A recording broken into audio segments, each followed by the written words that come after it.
আসসালামু আলাইকুম গাইস। যারা নির্বাচন চান বাংলাদেশে তাদের উদ্দেশ্যে কিন্তু কিছু কথা বলবো।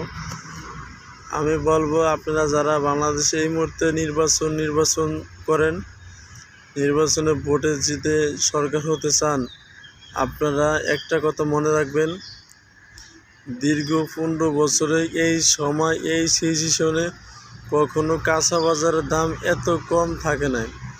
আলুর কেজি এখনও 20 থেকে 22 টাকা 25 টাকা, কাঁচা মরিচের কেজি 30 থেকে 35-40 টাকা। মানে কোনো একটা সবজির দাম বেড়ে যায় নাই।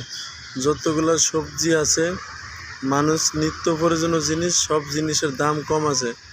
আপনারা কেন যে নির্বাচন করেন আমার মাথায় আসে না।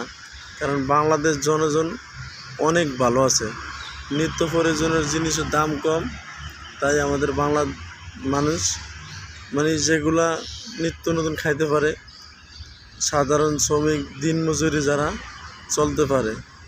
এই জন্য আমি দোয়া করবো আপনাদেরকে, আপনারা ধৈর্য ধরেন, আরও জিনিসপত্রের দাম কমাতে পারবে বর্তমান সরকার। হ্যাঁ, নির্বাচন বর্তমান সরকার দিবে, কিন্তু কিছুদিন দেরি হবে। বাংলাদেশে একটা তৎকালীন স্বৈরাচার প্রেসিডেন্ট গেল, এখন বর্তমান সরকার হাতে নিচে দেশ ভালো কাজ করবে। তাই কিছু পেতে হইলে কিছু সময় দিতে হয়। আপনাদেরকে একটাই বলবো, আপনারা ভালো কিছু পাইবেন। বর্তমান জিনিসপত্রের দাম অনেক কম, বিশ্ব বাজারে তেলের দাম বেড়ে গেছে, বর্তমান বাংলাদেশে কিন্তু তেলের দাম বাড়ে নাই। তাই আপনারা অনেক জিনিসপত্রের দাম কম খাইতেছেন, বর্তমান সরকারকে সাপোর্ট করেন। বর্তমান সরকার কিছুদিন ক্ষমতা থাকলে দেশে ভালো কিছু আনবে। হ্যাঁ, প্রধান বড় দল আছে বিএনপি, তারা নির্বাচনে যাবে, ঠিক আছে। তারা বর্তমান সরকারের কাছ থেকে শিখুক যে কী করা যায়। তারাও কিন্তু একসময় সরকার ছিল। বাংলাদেশে পৃথিবীর ইতিহাসে বাংলাদেশে 1 নম্বর ছিল দুর্নীতি, চুরি, পাটপাড়ি, চাঁদাবাজি, 1 নম্বর ছিল বিএনপির আমলে।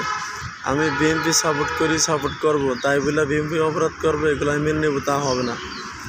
তাই আমি বলবো, বর্তমান সরকারের কাছ থেকে প্রধান বড় শক্তিশালী বিরোধী দল বিএনপি অনেক কিছু শিখতে পারবে।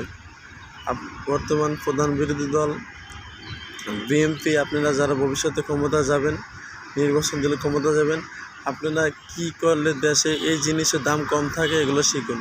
বর্তমান সরকার যেগুলো করতেছে এগুলো শিখুন। আপনারা এগুলো শিখবেন, দেশের জনগণের সাপোর্ট পাবেন, দেশের জনগণের ভোট পাবেন। ভবিষ্যতে আর কখনো চুরি পাটপাড়ি ভোটে নির্বাচনে যাওয়া যাবে না। তাই আমি আপনারা বলবো, দেশে ভালো কাজ করুন,